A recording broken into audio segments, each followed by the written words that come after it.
Então, bom. Tá. Então, só para quem não sabe ainda, eu creio que a maioria sabe, mas eu vou ler uma definição do Lewis aqui, né? Ele fala no Cristianismo Puro e Simples, o livro bem conhecido dele, né?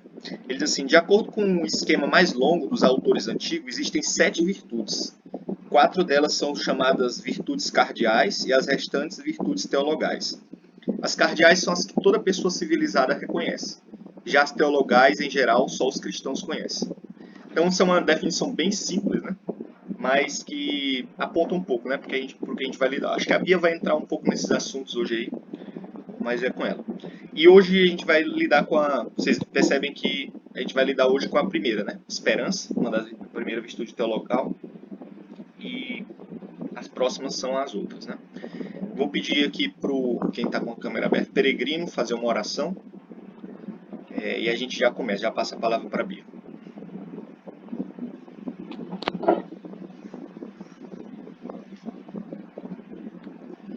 Tá no mudo, Peregrino. Foi mal, galera. Vou orientar então. Senhor, te bendizemos por mais esse dia. Te louvamos porque o Senhor tem cuidado de nós. E te pedimos que o Senhor...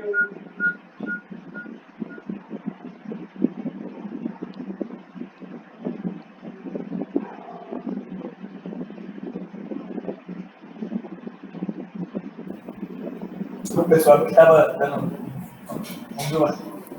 Senhor, te agradecemos por mais esse dia, Pai. Te louvamos porque o Senhor tem sido bondoso para conosco, tem cuidado de nós e nos tem abençoado essa caminhada até aqui, Pai.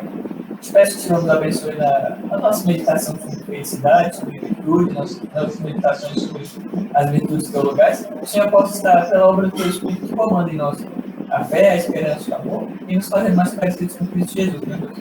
Abre nossas mentes para que possamos entender melhor esses conceitos. Ilumine, meu Deus, a Bia para que ela possa expor de maneira clara, de maneira acessível, para que sejamos edificados por meio desse ensino e também habilitados a articular melhor como vemos, Senhor, a maneira correta de agir, para que possamos ver melhor para o Senhor. Em nome de Cristo Jesus, nós oramos. Amém. Amém. Ai, gente, deixa eu postar aqui.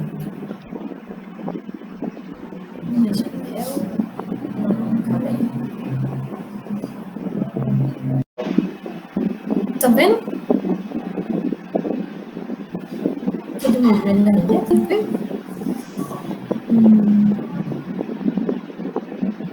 Gente, eu vou falar e, como eu já tinha avisado antes, é um texto, então eu vou, na verdade, ler. Então pode ficar um pouco robótico, mas, enfim, vai ser isso aí. Para quem não me conhece, acho que todo mundo conhece aqui, mas eu sou a Beatriz, eu faço letras em inglês na UNB. E hoje eu vou falar sobre esperança, né?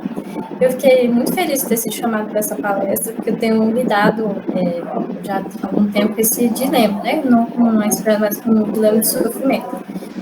E foi bem renovador, e eu espero que seja renovador para todo mundo. Então, vamos começar.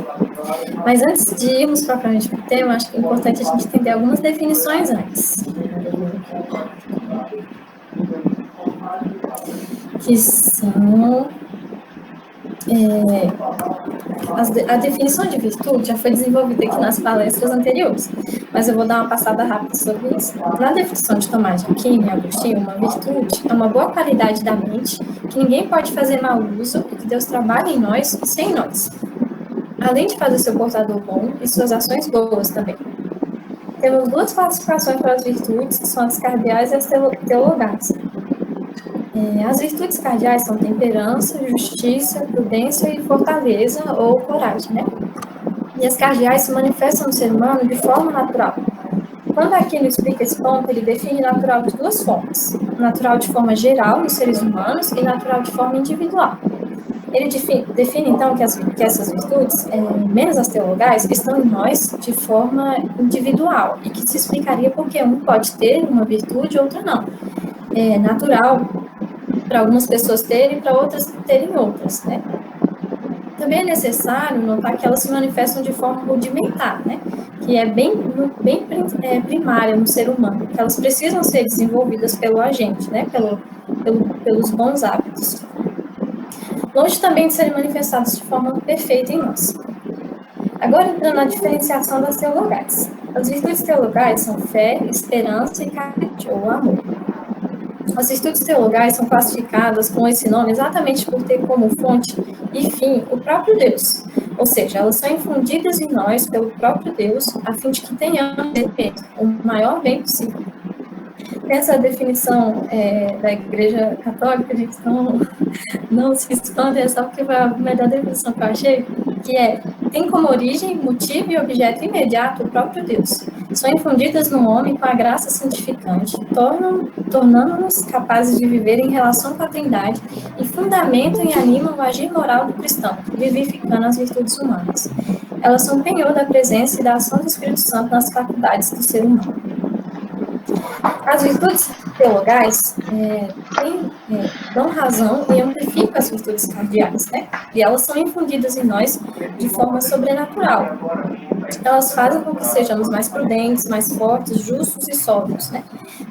A ideia é exatamente que a partir do ato de amar, crer e esperar, podemos amplificar as virtudes que controlam os nossos apetites e podemos chegar mais perto do nosso objetivo final, que é Deus em si mesmo. Agora, o objeto e o autor das três virtudes sendo o mesmo, você pode se perguntar no que então elas se diferenciam, né? E aqui eu vou ter muito cuidado para não entrar na palestra de ninguém, porque cada um vai falar sobre uma virtude. Então, eu vou me limitar a dizer que essas virtudes fazem isso de forma diferente. Agora, a gente vai entrar na definição de esperança mesmo. Eu queria que vocês pensassem agora na vida de vocês. Pensa assim, no momento mais feliz da vida de vocês. Pode levar um tempinho nisso. Agora eu quero que pensem para vocês, esse momento satisfez a sua alma em todos os sentidos? Ou ele durou muito tempo? O que eu quero saber é se vocês já foram plenamente felizes. Ao averiguar mais profundamente, você pode perceber que não, ou pelo menos não durou muito tempo. Logo apareceu algo que estragou tudo, ou parcialmente, ou que estragou outra coisa e te atrapalhou a perceber esse momento de forma boa. Isso responde ao fato de como percebemos a felicidade. Tomás falou das distinções dos seres de perceberem a felicidade. Bom, Deus não almeja a felicidade, porque ele subsiste em felicidade e em beatitude. Já os anjos precisam apenas fazer uma escolha para serem felizes plenamente e para sempre. Já os humanos descobrem de forma diferente. Os humanos se desenvolvem para o seu futuro, eles se relacionam com o seu meio, vivem de forma discursiva e racional. Eles aprendem por meio disso e definem sua vida de acordo com o que aprendem. Descobrem que a vida boa é basicamente viver de forma boa. Sem a certeza de que teremos um fim melhor, isso pode se tornar muito cansativo demais. E C.S. Lewis nos mostra que há algumas vias possíveis diante desse impasse. A primeira é a via do tolo, que ao se desencantar com o que tem, coloca a culpa na coisa. Se casa e quando se desaponta, joga a culpa no cônjuge e procura outro. Muda sempre de emprego, de igreja, porque não é aquilo que ele esperava. Ou seja, é aquela pessoa que não se satisfaz com as coisas que tem e coloca a culpa de não se satisfazer nas coisas em vez de seu desejo ser maior do que ele realmente tem. A segunda é a via do homem sensato e desiludido. Essa é a via daqueles que não esperam muito da vida, que se acomodam e buscam mais o fim do arco-íris. Eles reprimem em si esse desejo de algo a mais, de uma felicidade eterna. É aquela pessoa que percebe que talvez teve esse momento de achar que alguma dessas coisas o faria totalmente feliz, e a partir do ponto de que, vez após vez, ele foi desapontado, ele já percebe que nada daquilo ali vai realmente satisfazer ele, então ele meio que se acomoda com aquilo e nem pensa que um dia vai ser plenamente feliz, porque isso para ele é quase como se fosse uma ideia de adolescente que nunca passou por um problema. Mas a gente sabe que tem uma felicidade eterna, né? Então, qual é a via que a gente deveria seguir? Há uma terceira via, que é a via cristã. Ela consiste basicamente na premissa de que não há desejos que não possam ser supridos. Quando a gente pensa que a gente tem fome, a gente tem comida, se a gente tem desejo de amar alguém, a gente tem relações com outras pessoas, né?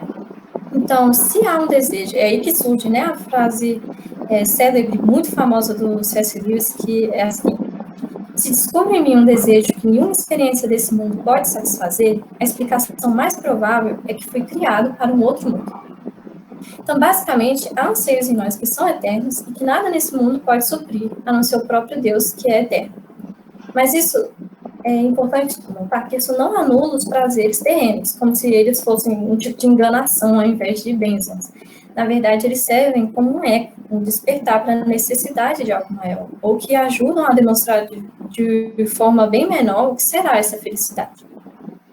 É aí que entra a necessidade de uma virtude que nos dê força para aguentar, para não perdermos foco desse mundo e que a nossa desse mundo que está por vir, que é a nossa verdadeira casa, né?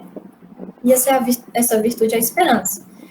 O objeto da esperança é exatamente a felicidade eterna. E é aqui que ela se diferencia das outras virtudes teologais. É claro que a maior bênção que pode nos proporcionar isso é o próprio Deus, e esse é o objeto das outras virtudes. Mas o aspecto de felicidade eterna é aqui que encontramos, na esperança. Outro aspecto importante de notar na esperança é que ela tem um aspecto temporal e distanciamento do objeto, ou seja, de Deus. Apesar de estarmos nos aproximando dele e que essa virtude nos faz ter um foco maior nele, ainda não contemplamos de forma definitiva. Eu vi uma definição muito interessante que não sei se alguém aqui já viu esse vlog, esse conta no YouTube, que é de uns freis que eles são tomistas, né? Eles explicam a obra de Tomás de Aquino, que é a Aquinas 101. E um desses freis deu essa definição, né? Que é a virtude do já, mas ainda não. Acho que todo mundo aqui já ouviu falar disso, né? Do já, mas ainda não. Mas essa virtude está exatamente entre as coisas que já temos parcialmente, já temos Deus em um grau de felicidade, mas não de forma plena. Então, a ideia é que na eternidade, quando tivermos acesso pleno a Deus, essa virtude não mais existirá, porque não esperaremos mais nada, como podemos conferir esse versículo, né? Que é em Romanos 8, 24 e 25.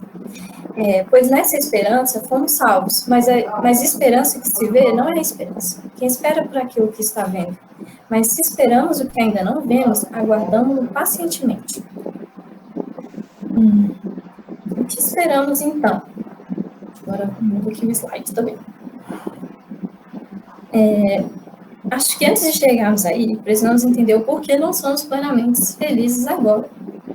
Quais são os problemas que acometem a humanidade agora? Bom, a gente pensa logo no mal, né? Mas o que é o mal? Pela definição de Agostinho, o mal não existe em si mesmo, mas é a privação do bem. E que o pecado, em sua definição também, é o que é contrário à lei eterna de Deus. Podemos pensar então. Eu não sei se vocês lembram, mas nas últimas palestras falamos um pouco disso, né? Bom, se o mal não existe, o que vemos todos os dias nos noticiários? Não é o próprio mal? Sim e não. Pensa comigo. Se o mal fosse algo, ele precisaria ser criado. E nenhum ser, anjo, demônio ou humano, pode criar do nada. Só podemos criar por meio de coisas que já existem. E como criaríamos o mal por meio de coisas boas, já que Deus é bom e que tudo que cria era bom, tudo que criou era bom? O único que pode criar do nada é o próprio Deus. E ele não poderia criar o mal, porque ele é bom, desferiria o seu caráter, além de ser exatamente o que ele abomina. Então, o mal só pode ser uma deformação do que existe, o movimento do ser para o não ser. Isso entra na história da humanidade a partir da ideia de que podemos ser menos nós. A partir do momento que o nosso Criador nos designou para ser, e a sua expressão, né? A expressão do ser que Deus nos designou, que é a expressão em ações boas, né? Aqui eu vou passar aqui só para mostrar essa imagem. Aqui, eu quis mostrar essa pintura de uma artista chamada Dana Schultz, porque acho que exemplifica bem esse movimento de deformação. Essa imagem se chama face eater, né, que é basicamente cara comedora, né? Ela é uma artista que trabalha com o grotesco, desculpa a palavra, né, mas é a palavra que foi lá dita, que trabalha com estranho, né, com que pode causar uma sensação, um estranhamento, pelo menos, né? E eu achei interessante essa imagem, porque é exatamente um rosto, um figura deformada e deformada por si mesma. Ela tende a comer a si mesma, a deformar a si mesma, e acho que exemplifica bem esse movimento do ser ao não ser, né, ao mal, que é exatamente a deformação do que ele é e do que da criação de Deus, que é o que a gente deveria cuidar, né? Agora eu volto aqui. A gente, então, quebra a lei eterna de Deus, né? Eu gosto muito da definição do Sproul de pecado. Pecado é uma traição cósmica, é uma traição contra um soberano perfeitamente puro. É um ato de suprema ingratidão para com aquele a quem devemos tudo, aquele que nos deu a própria vida. Por meio do pecado, deformamos a nós mesmos, outros, a criação, e o sofrimento é simplesmente a consequência mais lógica para isso. Nós machucamos e somos machucados. Sofremos todo tipo de doenças, mazelas, injustiças, dores que tanto nos atormentam e que nós atormentamos os outros.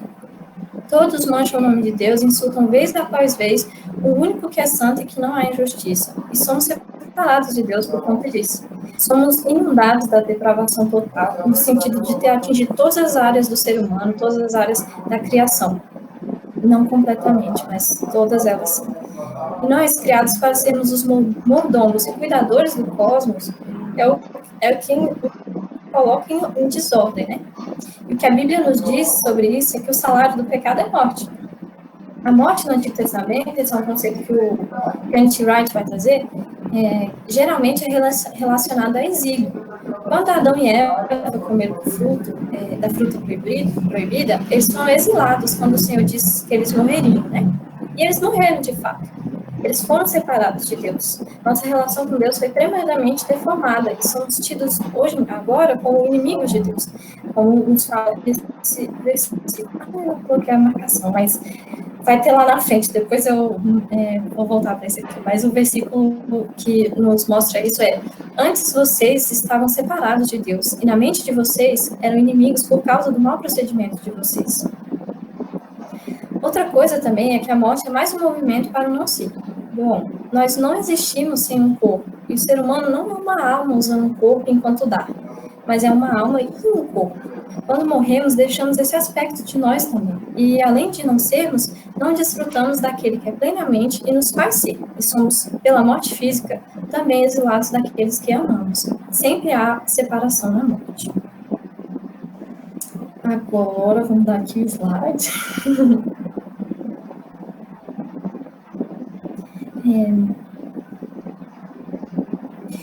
Bom, agora que a gente entendeu os problemas que temos, vamos para a nossa esperança. Então, nossa esperança se baseia basicamente na revogação de todos os problemas que privam a gente da felicidade eterna.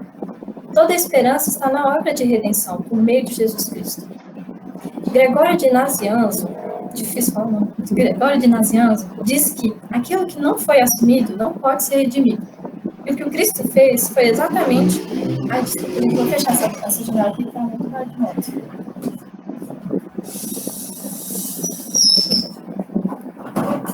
Pronto, já desculpa. Aquilo que não foi assumido não pode ser redimido.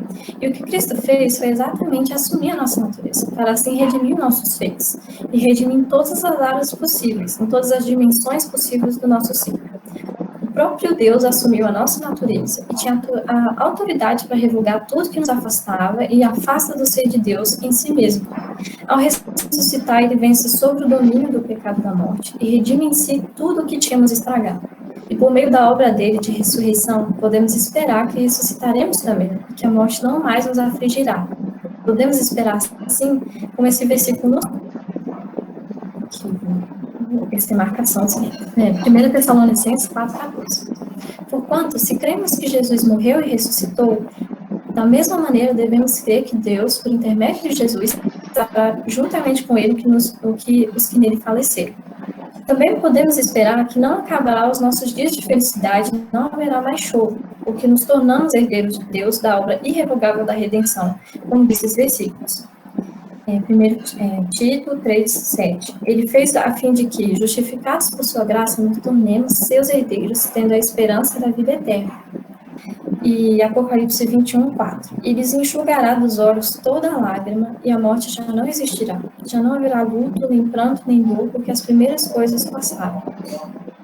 Também podemos esperar que Deus julgará toda a injustiça debaixo do sol, como nos é garantido nesses versículos. Romanos 2, de 6 a 8. Deus retribuirá a cada um conforme o seu procedimento. Ele dará vida eterna aos que, persistindo em fazer o bem, buscam glória, honra e imortalidade. Mas haverá ira e indignação para os que são egoístas, que rejeitam a verdade e seguem a injustiça. E que o Senhor que o Senhor Jesus redime em si todas as coisas, e podemos ter certeza que não existirá mais sofrimento, nem dor, nem lágrima, como garantido nesses versículos também.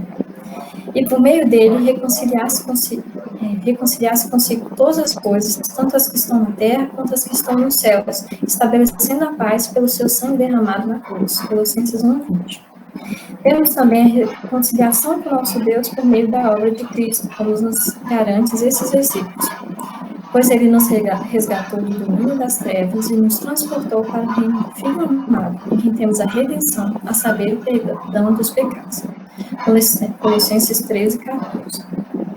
Lembra aquele versículo que eu usei agora para falar sobre sermos inimigos de Deus, que eu esqueci a marcação? Então, que bom que ele tem continuação, né? Colossenses 1:21-23. Antes, vocês estavam separados de Deus, e na mente de vocês eram inimigos por causa do mau procedimento de vocês. Mas agora ele os reconciliou pelo corpo físico de Cristo, mediante a morte, para apresentá-los diante deles santos, inculpáveis e livres de qualquer acusação, desde que continuem alicerçados e firmes na fé, sem se afastarem da esperança do Evangelho. Vocês ouviram e que tem sido proclamado a todos os que estão debaixo do céu. Este é o Evangelho do qual eu, Paulo, me tornei ministro. E aqui é importante enfatizar que não era o Espírito de Cristo no sepulcro, né? Isso pode dar a impressão de que Deus não se importava com as coisas, né? Deus não ressuscitou só em espírito, ele ressuscitou em corpo, né? Se não dá realmente essa impressão de que Deus não se importava com as coisas em si, né? Só com a parte espiritual. Como se tudo que vemos, tocamos, experimentamos fosse totalmente ruim, que merecesse a destruição. A ideia é exatamente que por meio do corpo de Cristo refeito, todos os outros corpos, objetos, coisas palpáveis também fossem redimidas juntos com o Espírito. Quanto a Deus Williams falando, se o Espírito fosse tudo que importasse para Jesus, então não há razões convincentes para o sepulcro encontrar-se vazio. Uma ressurreição espiritual teria feito truque. Mas nossos corpos são recriados, assim como todas as coisas recriadas, aperfeiçoadas, redimidas em Cristo, como nos diz esse versículo. Filipenses 3:21. Pelo poder que o capacita a colocar todas as coisas debaixo do seu domínio, ele transformará os nossos corpos humilhados, tornando-os semelhantes ao seu corpo glorioso. Isso nos leva ao nosso penúltimo ponto. Como podemos ter esperança aqui? Vou dar o slide.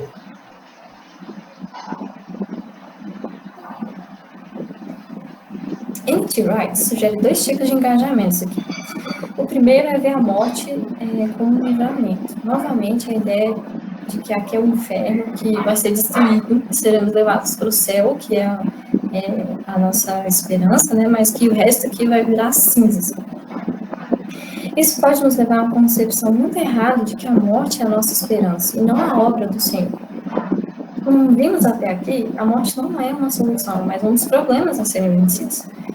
Uma vez eu vi um documentário sobre um serial killer chamado Ted Bundy. Eu não sei se vocês já ouviram falar dele, mas ele foi um americano que chegou a matar mais de 30 mulheres. Eu lembro que ao ver o documentário, você percebe um cara recorrendo, um moço que trabalhava, esse cara, né, o assassino, recorrendo de tudo quanto é forma para não ir para o corredor da morte. E tinha um moço que trabalhava contra o Ted Bundy, não lembro o nome dele, para que ele tivesse a pena de morte, né? E quando ele finalmente recebe a sentença, o Ted Bundy, quase uns 10 anos depois que ele foi considerado culpado, ele teve uma grande comemoração nacional. Muitas pessoas foram no presídio que ia acontecer, ficaram bebendo, festejando, até soltou fogos lá no presídio onde esse assassino estava sendo morto, né? Esse moço que trabalhava para isso, para que ele fosse morto, disse que comemorou muito também no dia. Quando ele participou do documentário, já idoso já, né? Ele disse que se arrependeu amargamente de ter comemorado. Ele disse que nunca, em nenhuma circunstância, devemos comemorar a morte de outro ser humano. Aquilo me marcou profundamente, porque, e olha que eu sou a favor de pena de morte, né? Em alguns casos, esse com certeza é um desses, né? Mas a morte dele não é a solução, é uma consequência terrível do pecado do mundo e dos pecados dele mesmo. Mesmo olhando para alguém assim, que você pode considerar até desprezível mesmo, não tem o que comemorar, só chorar mesmo, diante de tanta tragédia, né? Tanto sofrimento que isso gerou, né? Como vimos agora, a morte é consequência do pecado, e a única morte que traz reparação, de fato, veio com a ressurreição para ser comemorada. Mesmo Jesus sabendo que ressuscitaria Lázaro, ele chorou pela morte dele. A morte não é comemorável, e nem deve ser visto como algo bom, em livramento. E o segundo engajamento é o mito do progresso. Esse é o mito de que estamos progredindo para um futuro melhor, onde todo mundo será bom e não haverá crimes e que não haverá dor nem sofrimento por meio dos esforços humanos, né? É aquele pessoal que acredita que a educação fará as pessoas serem boas e que só precisa fazer uma reforma ali no meio, reparar as diferenças sociais no mundo, que por si não é pouca coisa mesmo, né? Realmente é bastante coisa, mas que por meio disso a gente vai ser feliz, que realmente vai reparar toda a maldade no mundo. Eu lembro de uma situação que eu passei no trabalho, que exemplifica bem, né? Eu tinha 2 alunos que eles não se gostavam, né? Eles estavam se tratando muito mal, partindo até para agressão às vezes.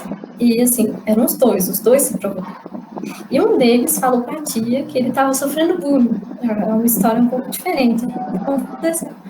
E ele tinha estudado na Argentina antes de ir para esse colégio, né?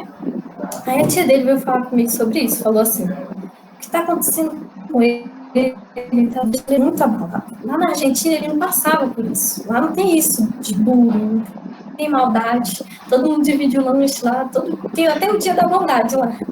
Aí quando ela falou isso, eu até cresci um pouco na hora, mas eu me aguentei assim, né?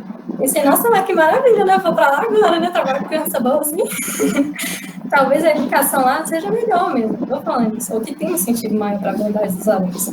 Mas pareceu quase como uma imagem do céu, não é uma visão muito utópica para uma natureza que não muda a força dos nossos braços, né? A ideia que o N.T. Wright traz, então, em resposta a essas lições, vai ser resumida aqui por meio de 2 figuras por ele usadas. A primeira é a figura do novo nascimento. Com essa imagem, fundada no versículo 23 de Romanos 8, ele traz a ideia de que não é algo tão contínuo assim, essa transformação da criação, né? Mas algo que vai ser mais traumático, com dores de parto, né? Então, o que ele propõe por meio disso é que se nasce a nova criação. Então, o que ele propõe é que, por meio disso, por meio desse processo mais traumático, não de forma tão assim, agora que venceu a cruz, agora pronto, a gente está aqui humano ao progresso. Não é dessa forma, né? Então, de uma forma mais traumática, que fala o versículo Romanos 8:23, né? E não somente ela, mas também nós temos as primícias do Espírito e realmente gememos em nosso espírito, aguardando a adoção de filhos, a redenção do nosso corpo. Então, a ideia é que não vai ser algo tão... tem continuidade e descontinuidade, né? Não é como se fosse assim, amanhã vai ser um dia melhor do que hoje. Não, ainda vai ter bastante mal nesse período, né? E que as coisas não vão ser uniformes, né? E rumo a Jerusalém, né? E realmente o que vai trazer isso é a descontinuidade, né? O ato descontínuo que vai ser a volta de Cristo, né? Assim, descontinuidade. Assim. A segunda imagem é a imagem de um casamento. Né? Essa imagem, ele baseia em Apocalipse 21, de 1 a 2. Essa é a imagem da noiva, a cidade santa, Jerusalém, descendo e não fazendo movimento contrário, como geralmente esperamos ler, né? Aqui o que ele elabora sobre isso, vou dar uma citação dele, né?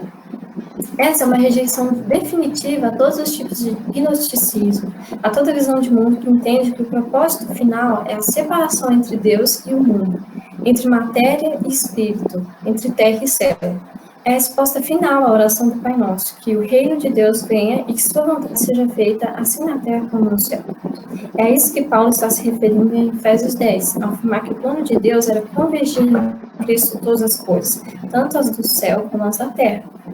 Então, o que devemos fazer é viver de forma que agrada ao Senhor, aproveitando de suas bênçãos, chorando diante das tragédias, nos alegrando com nossos irmãos, fazendo arte, comendo, bebendo, se divertindo, sem negar a graça de Deus em nossas vidas.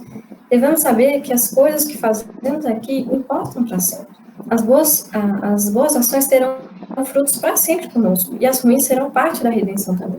Se assim não fosse, não adiantaria de procurar o bem agora. Outra citação importante do N.T. Wright é essa. Jesus ressurgiu de modo que a nova criação de Deus teve início e nós, seus seguidores, temos um trabalho a fazer. O que você faz no presente, pintar, pregar, cantar, costurar, orar, ensinar, construir hospitais, cavar poços, fazer campanhas pela justiça, escrever poemas, cuidar dos necessitados, amar seu próximo como a você mesmo, permanecerá para sempre no futuro de Deus. Mas também sempre nos lembrando que ainda não estamos lá, ainda não estamos na plenitude, e não experimentamos a redenção em sua totalidade. Mas já sabemos que ela é nos garantida. Às vezes esquecemos disso e nos enganamos tremendamente com as coisas da terra, e as adoramos. Que possamos nos lembrar do nosso Senhor e que nossa alma descanse somente no Senhor. E às vezes, é fácil até demais de lembrar que não somos felizes no todo.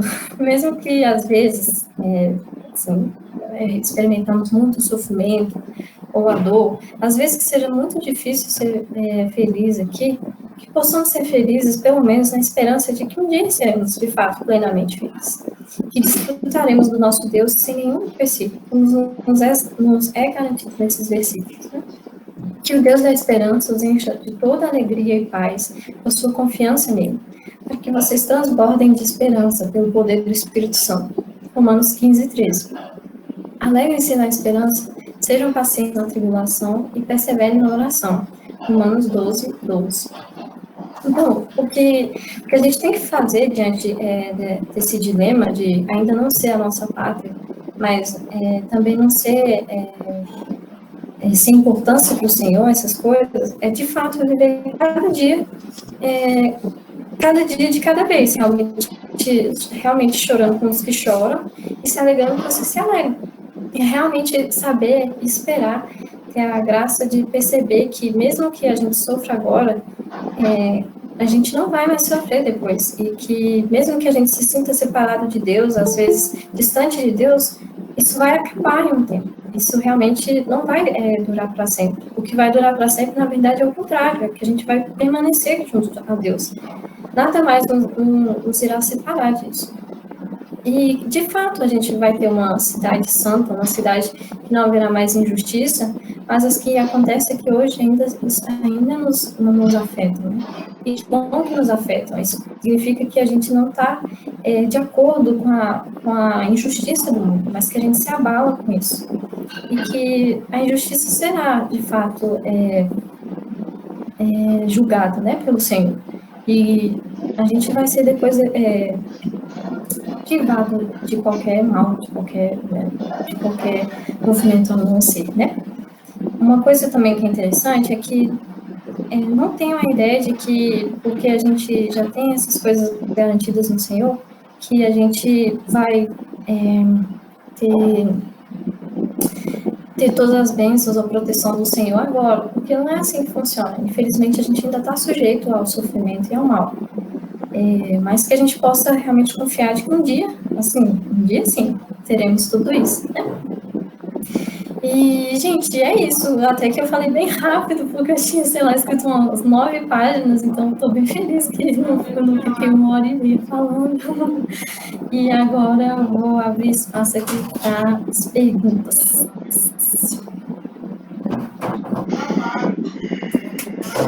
Obrigado, Bia. Então, fique à vontade, gente, para fazer perguntas aí. A Bia promete responder todas. Definitivamente.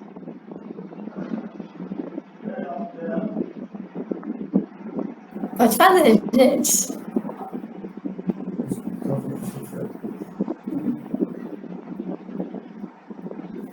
Que bom.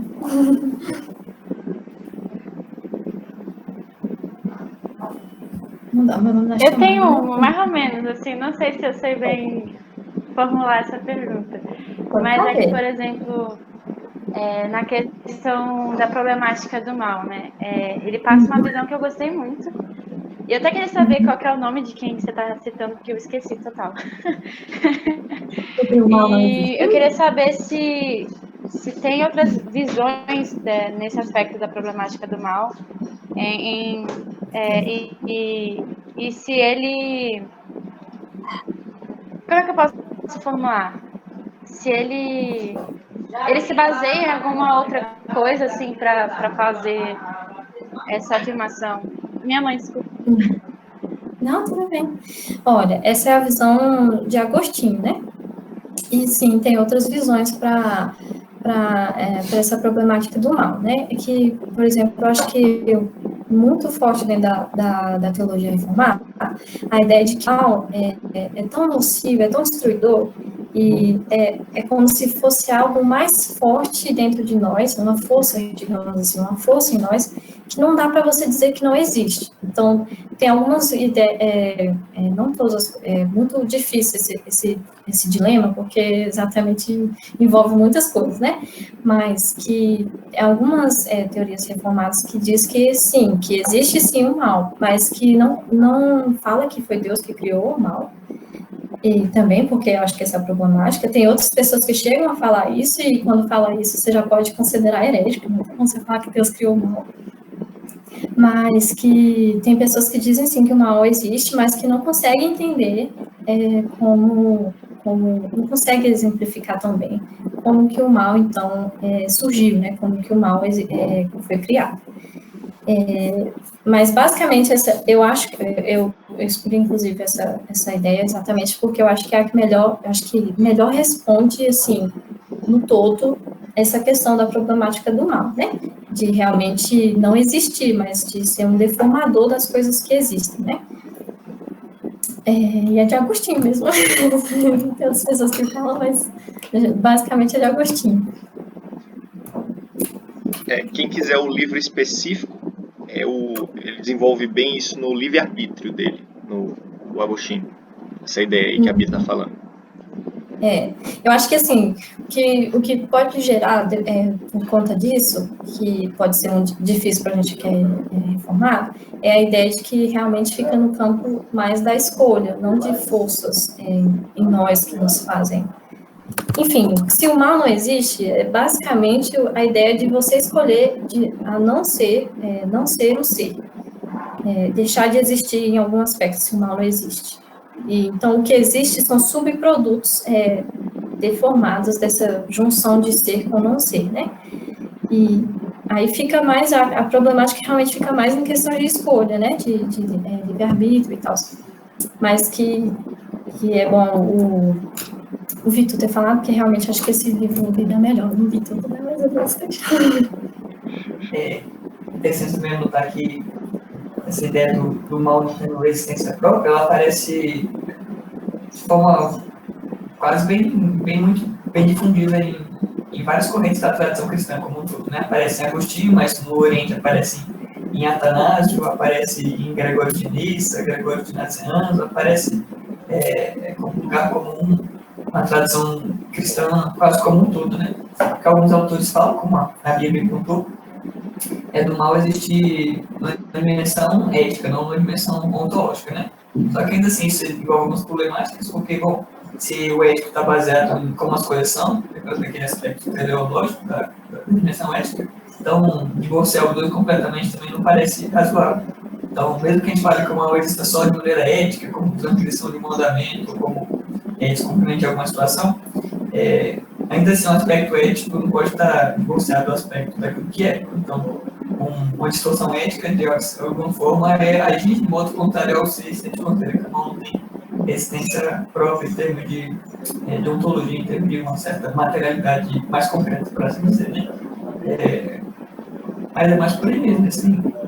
Bom, muitas visões, mas acho que em geral a visão mais bem aceita e mais difundida na maior parte dos ramos da tradição cristã de que o mal não tem existência própria, né? O mal é um parasita sem ser, no final das contas, né? Aí, como o Victor comentou aí, o Agostinho deve dar com isso muito melhor do que qualquer um de nós aqui, e a sugestão do nosso querido bispo de Pova aí para vocês.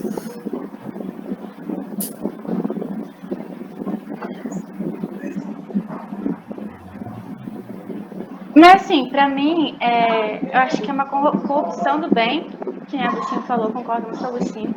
Mas pra mim ele existe, não é só porque ele é uma corrupção, ele não existiria. Que nem a questão da luz e do escuro. Por mais que o escuro seja a ausência da luz, ele continua existindo pra mim, entendeu? O escuro existe, entendeu?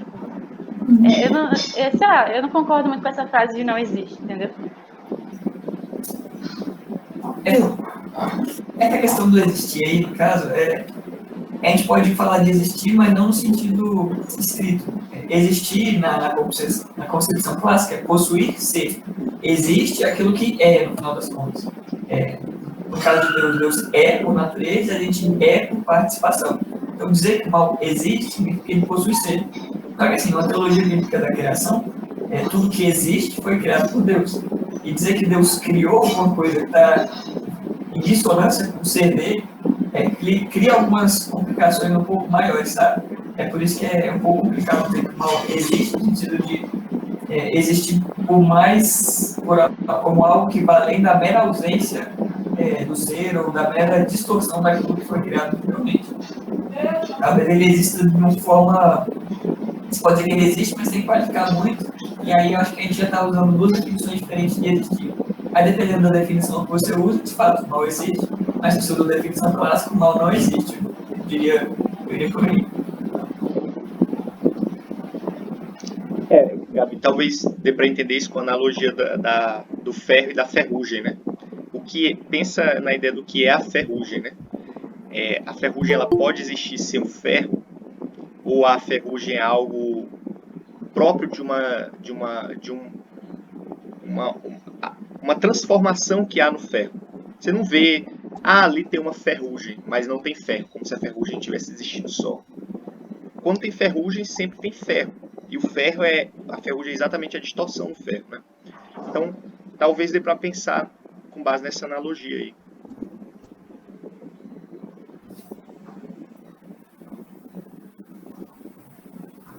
Então, talvez o exemplo do frio, né? É claro que se tiver alguém aqui que estude física, especialmente termodinâmica, talvez possa me corrigir, né? Porque eu não sei como é o estudo de física aí, até porque exatos nunca foi meu forte no ensino médio, né? Deixa abaixo por aí. Mas, em geral, existe um conceito muito comum de que o frio não tem essência própria, de que o frio é puramente ausência de calor.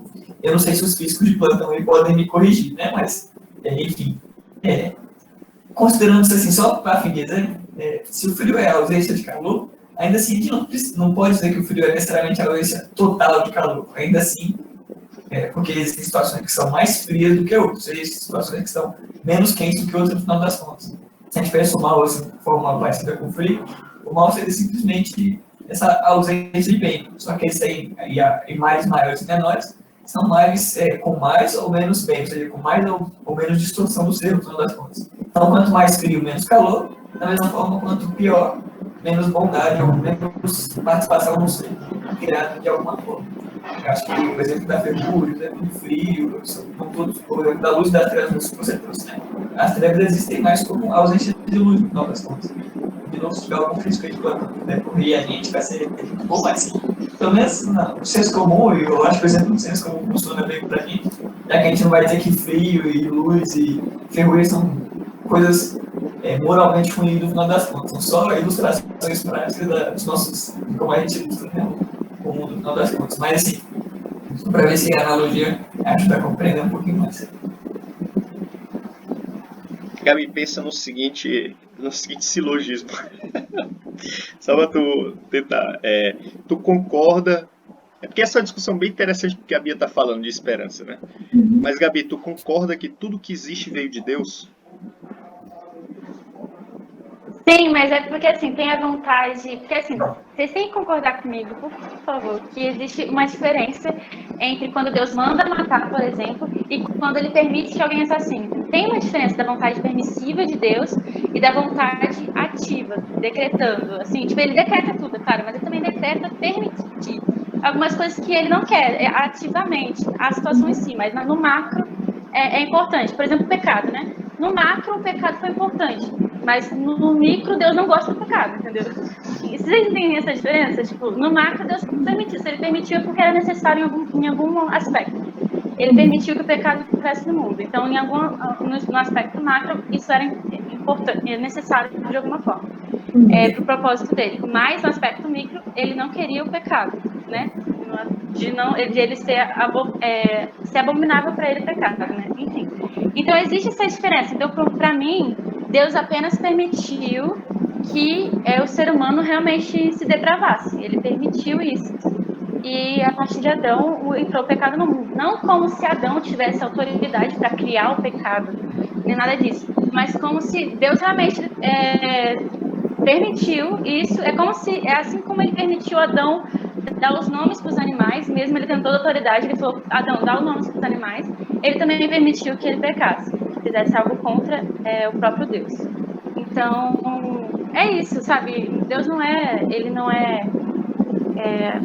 não tenta a gente, né, como fala na Bíblia, então ele não é o autor do pecado, mas ele permitiu isso. E eu entendo que, no sentido macro, todas as coisas que ele permite foram necessárias, mas que, no sentido micro, ele não queria aquilo...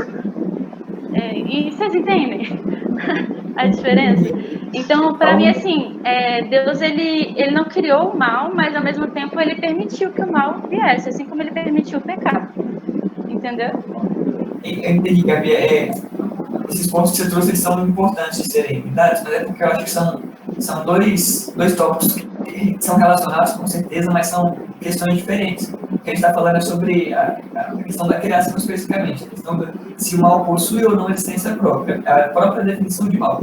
E os pontos que você trouxe, eles são relevantes, especialmente quando a gente pensa na doutrina de Deus, ou no caso da doutrina reformada, a doutrina do decreto, outras coisas, porque eles vão lidar com a natureza da vontade de Deus em relação à sua criação, ou seja, aquilo que a gente chama de decreto na teologia, no final das contas.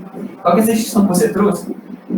É sempre importante lembrar que a natureza de Deus, quando a gente fala de quem Deus é, a gente fala que Deus é simples, ou seja, a natureza de Deus não é composta. É como se tivessem coisas competindo pela vontade de Deus. A vontade de Deus, ela flui naturalmente do seu próprio ser. Deus vive pelo próprio exercício da sua vontade, mas porque é uma vontade boa e consonante de acordo com aquilo que ele é.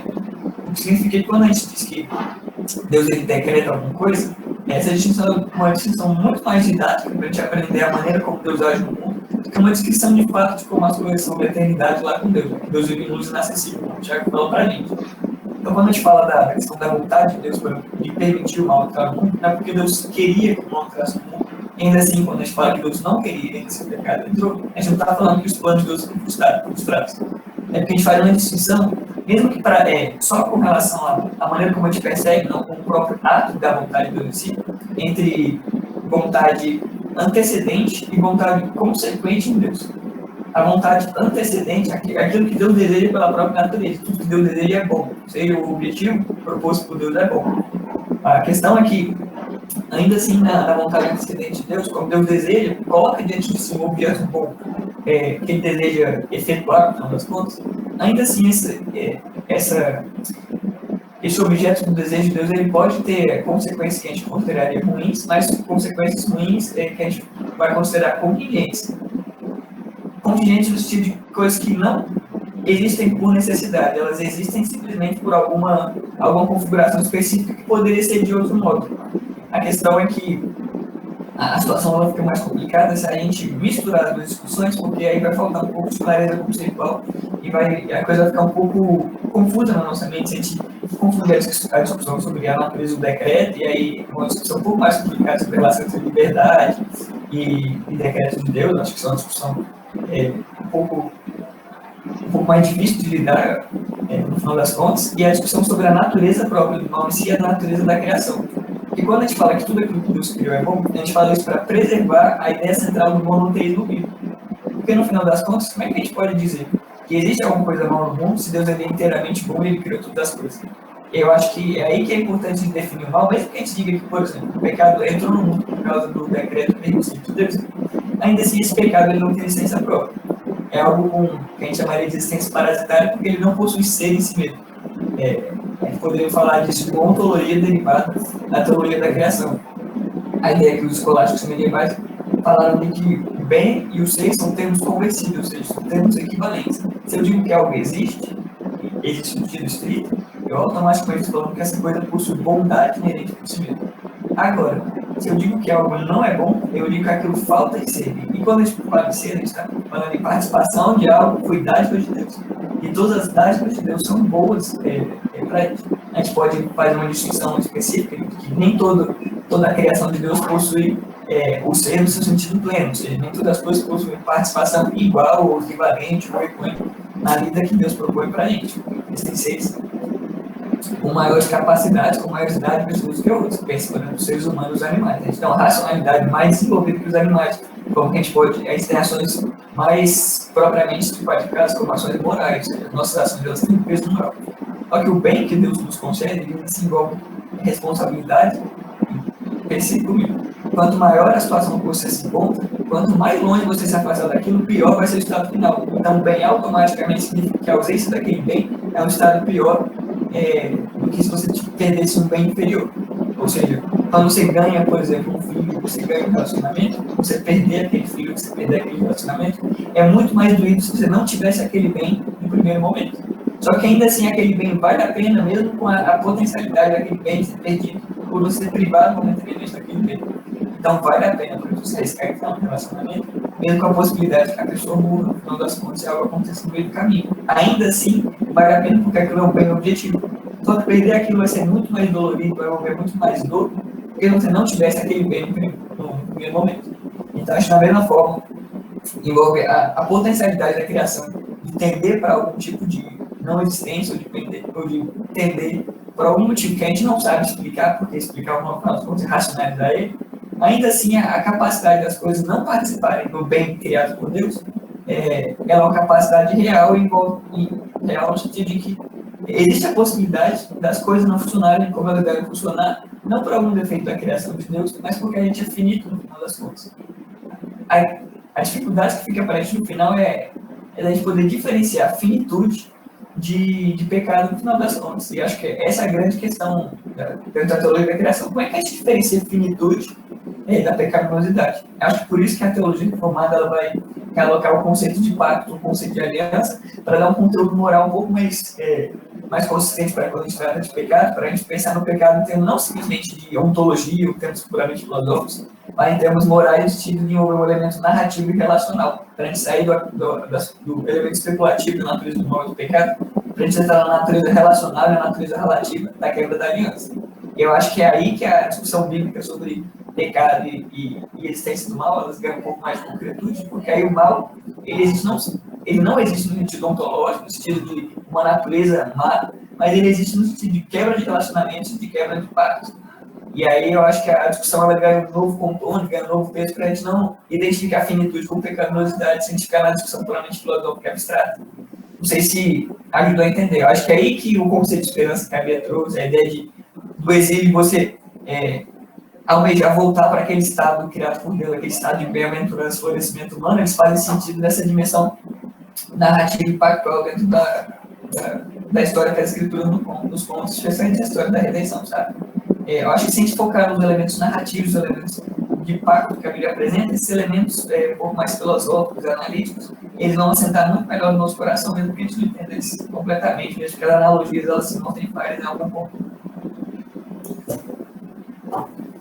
Muito interessante que o Penny trouxe, porque o N.T. Wright vai elaborar, não que eu concorde com a frase que ele falou, que eu não sei se eu concordo com essa parte, mas ele fala que havia alguns aspectos na natureza antes da queda que eram considerados normal, temporários, porque realmente a criação tem uma não definitiva, mas que sempre pode ser aperfeiçoado, e como, por exemplo, a ideia de que havia uma morte antes do pecado, essa é a frase que eu não tenho certeza se eu não quero entrar nessa discussão, mas o que ele dá a entender é que havia essa morte antes, que ela não era vista como algo ruim, ou algo como sofrimento, algo coisa do tipo, mas que apontasse para a temporalidade da criação, como, por exemplo, as estações do ano, né? Quando uma árvore está na seca, não quer dizer que ela está num estado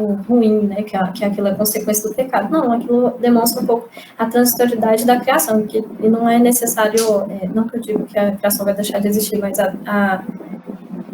o intuito de mostrar que a criação não é perfeita, porque o único que é perfeito é Deus, mas que ela pode ser aperfeiçoada ainda, mas que há um elemento de temporalidade na criação, né? Que não necessariamente isso seja ruim, né? Interessante que você falou por conta disso. Bom pontuar isso também.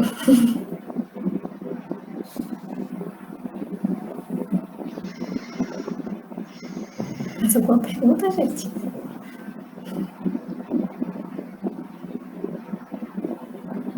Só um exemplo disso que a gente estava tratando agora, sobre essa questão de finitude e como bens finitos ainda assim são bem, no final das contas, mesmo que a perda dele seja dolorida, envolva algum tipo de luto, numa situação agora.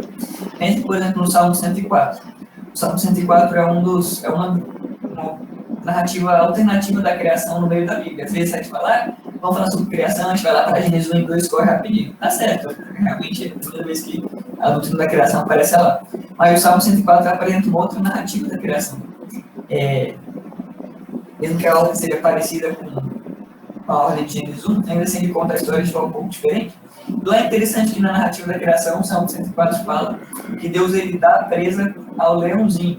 A ideia de que Deus ele dá comida, e não só comida, mas a comida do leãozinho é presa, é caça, ou seja, a gente fala de morte animal, como sendo parte da estrutura criada por Deus e como parte da estrutura que é celebrada pelo salmista como algo bom.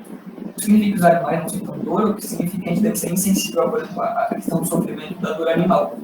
Mas a ideia é de que parece que existe um elemento inexplicável, algo de misterioso mesmo, que a gente pode chamar, como Calvart, de algo lado sombrio da criação, que permite que a gente aprecie algum tipo de bem que de outro modo não seria perceptível. Isso não é uma racionalização, mas é um reconhecimento que existem elementos não explicados, são elementos de mistério, que a gente não consegue explicar. Ainda assim, esses elementos de mistério, de dificuldade, para a gente não implica a ausência total de bem, ou significa que para algo ser chamado de bom, precisa ter a plena participação da bondade que só o próprio Deus tem. É parecido, por exemplo, com uma peça de música, uma música clássica, ou peça de uma música melancólica. Pode apreciar muita beleza numa música que transmite muita tristeza. E essa música ela é boa, ela transmite beleza objetivamente, no final das contas. E ainda assim, as coisas, por causa da finitude humana, elas envolvem um certo tipo de tensão, um certo tipo de conflito que eu diria até por vezes irreconciliável na natureza da criação, que são decorrentes do fato de ser algo limitado, mas ainda assim caracterizado como bom. É por isso que eu acho que discussões sobre pecado e maldade, que desde levar em conta o aspecto factual, o aspecto narrativo que as escrituras colocam, correm sempre o risco de tentarem absolutizar a criação ou os elementos ontológicos que a gente pode derivar de alguma natureza da criação, da natureza da bondade de Deus como criador, sabe? Eu acho que se a gente for um pouco mais pro concreto da história, a gente vai perceber que as coisas são um pouco mais difíceis de aprender, e existe esse aspecto de mistério, esse aspecto que é difícil de explicar sobre essas ausências que existem na criação, mas que ainda assim inspiram essa esperança de renovação e de identificar se perguntando, bom, como é que Deus vai criar um mundo com caráter de criatura e de finitude, mas que ainda assim sem mais a capacidade por mal? Ou seja, como é que Deus vai superar o problema da finitude sem que isso incorra algum tipo de contradição, algum tipo de sombra? Nós, quando a gente não consegue explicar, mas a gente pode acreditar porque Jesus já antecipou esse tudo no meio da sua ressurreição. Eu acho que foi o ponto da Bia na palestra, por meio do Henrique, eu acho que a gente não explica agora, mas ainda assim, se Cristo fez isso por meio da sua ressurreição, tá bom, a gente confia e exerce a esperança de que de fato Deus vai renovar todas as coisas, mesmo na nossa condição de finitude, a gente vai poder partilhar do bem, não vai mais ser perdido, nem mais maculado por meio dessa sombra, por assim dizer. Você vai ter mais um medo do exílio.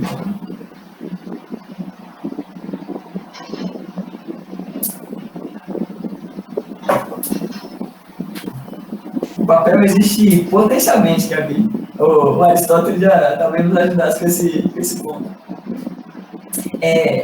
E aí eu acho que, se de novo, vou recorrer ao exemplo da física quântica aqui, se tiver algum físico no plantão, por favor, me corrija.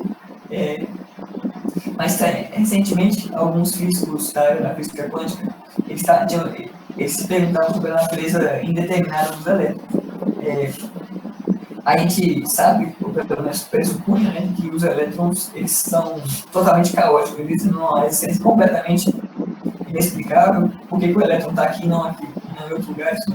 Isso não faz sentido nenhum no quadro de referência da física quântica contemporânea. Só que recentemente alguns físicos decidiram reincorporar a noção de potencialidade como uma realidade. Então a distinção que o Aristóteles faz entre ato e potência, no sentido de que, bom, eu tenho esse pedaço de mármore e existe uma escultura potencial dentro desse pedaço de mármore. Ela não existe agora, mas ela existe numa dimensão que a gente chamaria de potencial. E aí, quando eles acrescentaram esse elemento da potencialidade, por exemplo, no mundo quântico, eu estou falando de quântico, não naquelas besteiradas de quântico, nada disso, deixa isso para lá. Estou falando de quântico no sentido de saltos qualitativos de energia, quando a noção de potencialidade é entre ato e potência voltou a fazer parte da reconfiguração de como a gente concebe a realidade, até mesmo esses elementos voltaram a fazer mais sentido, porque, bom, a indeterminação da posição dos elétrons, por exemplo, naquela nuvem quântica ali do átomo, ela voltou a fazer sentido porque, bom, era limitado a quantidade de lugares que os elétrons poderiam existir, e eles existiam potencialmente em cada uma dessas realidades. Então, todas essas existências potencialmente distintas de onde o elétron estava eram reais, ainda que a única que se atualizasse na realidade fosse aquela onde o elétron de fato estivesse, mesmo que de maneira imprevisível, mas isso trouxe um pouco de ordem e estabilidade para os modelos matemáticos que os físicos estão usando na física quântica hoje. Então, do mesmo modo do papel. O papel ele existe, mas existe potencialmente. A questão aqui, então, da essência do mal é que o mal ele não existe potencialmente nem atualmente. O que o mal existe é como como a não atualização, não só da sua potência, mas como uma queda, literalmente. É como você está numa situação, você sai daquela situação favorável. A potência é você realizar algo para a sua natureza voltada, mas ainda não se realizou. Então, acho que são situações aparentemente semelhantes, mas que no final das contas tem uma distinção importante aí para quando a gente pensa na noção de ato e potência, no caso, não só do mal, mas também ato e potência no mundo físico e no mundo moral, no campo de ação moral, no final das contas.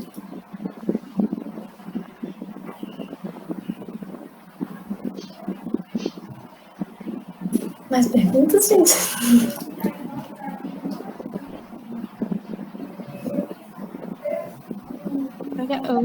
Oi, pessoal, tudo bom? Boa tarde.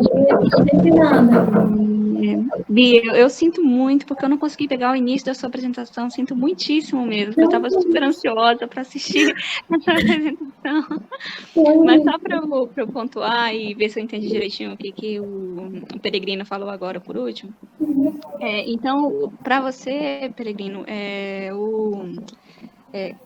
o mal não seria o não exercício da potencialidade do bem que existe em toda a criação, é isso?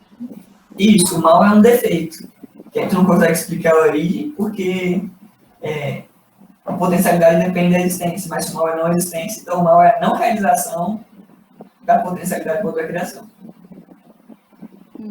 Certinho. E outra coisa, que eu não consegui entender muito bem que você falou agora, comentou por último, você falou que de uma proposta em que haveria um Éden, digamos assim, que a morte, inclusive, existiria e nem por causa disso ela seria necessariamente um mal, né? Ela estaria ali embutida dentro da criação, dentro do propósito de criação como uma das fases da criação de Deus. É isso mesmo? Eu entendi corretamente? Porque a aposta que o N.T. Wright fala que isso aconteceu, né? Que no Éden tinha morte, tinha essa transitoriedade da criação, que isso não necessariamente era ruim, que recebeu essa dimensão drástica a partir da queda e da traição cósmica, né? Como o Sproul falou, em relação a Deus, né, em relação ao que Deus tinha proposto aqui. Então, eu não estou falando que é o que eu acredito, mas que que tivesse morte antes, né, mas que há, sim, alguns elementos que você percebe que tem essa transitoriedade exatamente para contar de que a criação não é perfeita, mas que ela pode ser sempre aperfeiçoada, né? Mas ele fala de morte animal, né? Tu tá... Ele não falou, ele só falou morte. Aí é complicadíssimo. Assim, vou dar um pouco mais de lenha na fogueira. Você acha que ele faria sentido a gente pensar que o homem foi automaticamente criado imortal, sendo que ele precisava de acesso à árvore da vida para se manter vivo? A ideia, me parece, lá na narrativa da criação, é de que, especialmente se a gente considera que o homem foi criado finito, e bom, acho que é o que o próprio Tomás de Aquino ele vai falar, de que a gente tem uma alma imortal, mas o nosso corpo, ele como todas as coisas materiais, ele está sujeito à deterioração, e como a gente precisa da unidade do corpo da alma para a gente compreender a vida propriamente dita, desde a criação a gente não está sujeito à deterioração material. Acho que é por isso que o corpo da ressurreição, a gente fala, ele é um corpo material, tem quantidade de doenças, mas Paulo enfatiza lá em Coríntios 15 que ele é um corpo espiritual, ou seja, de alguma forma ele vai ser completamente habilitado para a vida do Espírito Santo, a permear toda a criação como templo cósmico de Deus. Mas em momento algum, por exemplo, na narrativa da criação, é dito que o homem não tinha acesso à árvore da vida. A única coisa que é dito é que a árvore do conhecimento do bem e do mal era vedada ao ser humano, ela era proibida por causa da relação que o próprio Deus estabeleceu com ele, essa relação moral, pactual e narrativa com o próprio homem. Mas no momento algum é dito que Adão e Eva nunca comeram da árvore da vida. O que foi dito é que o acesso a eles foi cortado, mas parece que eles deveriam ter um acesso contínuo e constante à árvore da vida como um alimento que o guardaria, por assim dizer, para a eternidade.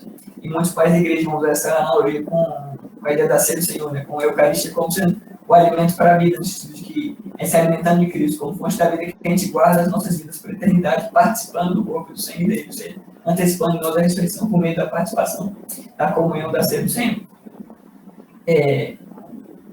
Mas não me parece, a Bíblia não me parece dizer em momento algum que o ser humano foi criado incorruptível em termos do seu próprio corpo, especialmente se a gente considerar essa noção de consumação escatológica. O que não significa dizer que automaticamente Adão e Eva morreriam se eles não tivessem pecado, porque aí talvez o próprio Deus realizaria essa consumação escatológica e transformaria o corpo de corruptível em incorruptível. Mas ainda assim, a gente teria que dizer que naturalmente o corpo humano, por causa da sua composição física, por causa da sua composição material, porque toda a materialidade, por causa do seu elemento composto, está sujeita à deterioração. Então, de certa forma, a gente pode dizer que o ser humano ele é mortal num sentido e imortal em outro. E é uma possibilidade aberta a se ponderar. Eu mesmo, tendo a seguir por essa linha, apesar de entender que é a discussão na teologia, mas acho que isso é possibilidade sim, de considerar o homem como mortal desde a sua criação mesmo antes do pecado. Que não significa que se o pecado não tivesse corrido, o homem naturalmente morreria. Só significaria que o homem, por alguma ação que a gente não sabe de Deus, seja lá por participação completa, não, a de Deus, para a criação alcançar o seu objetivo escatológico, não participaria dessa morte que seria dele, por causa da própria condição de finitude dele. Meu problema com essa ideia de morte aí é porque ela está sempre na Bíblia muito associada ao pecado, né? Ela sempre que ela aparece, ela é sempre castigo, né? Na primeira vez que ela aparece no Gênesis, ela já é um castigo, né? Ela já é uma ameaça primeiro e depois um castigo por si mesmo. Então, eu acho que antes da queda, você falar em deterioração, pode até ser, não sei, mas morte, complicado. Então, mas aí que tá, Victor, porque, por mais que a morte é um elemento físico, o texto lá de Gênesis, a ameaça é: no dia em que dele comer, certamente morrerás. E aí, a serpente fala: não, é certo que não morrereis. Aí eles comem o fruto, eles morrem no mesmo dia? Não, aí você fala: então a serpente estava certa? Também não. A ideia me parece mais de morte como um estado de separação de Deus, ou seja, a gente... Agora, a consumação da criação não vai vir, a não ser que Deus intervenha especialmente no curso das coisas, e aí Deus faz isso por meio de um pacto gracioso com Adão. Mas a ideia me parece muito mais de morte no sentido de separação espiritual. O homem vai parar de desfrutar da bem-aventurança, da felicidade com Deus, e agora ele vai estar sujeito a essa cisão e subjugado. Ele vai estar debaixo dos poderes das trevas, né? Como Paulo fala, debaixo do poder do diabo, do poder da morte e da destruição. não necessariamente a partir daquele momento o mundo físico vai estar sujeito à morte, né? Mas a própria alma do ser humano agora está alienada da comunhão com Deus. Eu acho que morte muito mais nesse sentido, muito embora, como a gente é uma unidade, as duas coisas estão envolvidas uma na outra, né? É por isso que eu acho que dizer que existia deterioração material antes da queda significa dizer que havia a possibilidade da morte. Não estou dizendo que ela havia realmente, estou dizendo que o homem de fato chegou a morrer antes do pecado. Mas estou dizendo que a possibilidade da morte física existe por causa da natureza finita do mundo material. Não por causa do pecado enquanto tal, mas a morte no sentido mais amplo, tanto morte espiritual, junto com seus elementos físicos, aí sim ela é fruto do pecado. Não acho que a escolha seja entre dois polos opostos. Acho que tem um espectro no meio do caminho para a gente falar sobre morte antes da queda e possibilidade de deterioração material, não necessariamente o que de fato se concretizou, sabe? Eu não separaria aquela conversa ali sobre morte em morte espiritual e morte física, não. Acho que as duas coisas, apesar de não haver uma morte imediata ali, as duas coisas estão muito ligadas. Até porque depois, uma das formas pelo qual o castigo de Deus se manifesta no resto da narrativa, por exemplo, de Noé, é a retirada do espírito que diminui os anos que o homem vive, né? Ali em Gênesis 6, um dos castigos de Deus é a retirada do espírito, e isso diz que o homem vai viver no máximo uma determinada quantidade de anos após isso. Então acho que tá ligado, tá relacionado ali, essas coisas. A morte física e a morte espiritual, mas também a morte física.